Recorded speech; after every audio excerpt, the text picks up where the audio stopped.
major combat And operations. lastly, my last question, on Monday, when I asked you about, where should the Palestinians go, and you said there are designated UN centers to go to.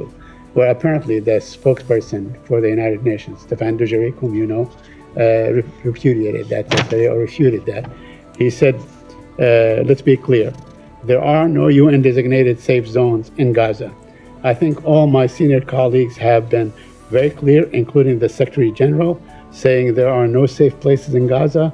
There are shelters that fly the UN flag that are sheltering thousands and thousands and thousands of people, men, women, and children who are trying to stay alive and get some food, get some water.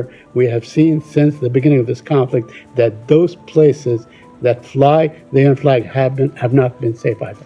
You comment on that? So I will say, first of all, I did not say that there were safe zones. That is a very different concept. You said there were safe zones. Saeed, again, can we just establish a ground rule that I won't interrupt you and you won't interrupt me?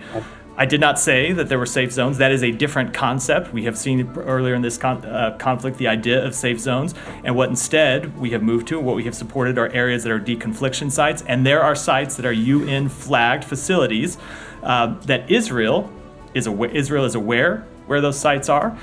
Israel has placed them on deconfliction lists, and Israel is not supposed to target those sites. That is what I was referring to. We continue to support people moving to those sites where they can be safe from harm. But again, we recognize the very difficult situation on the ground and the very difficult choices that many Palestinian civilians are having to make every day.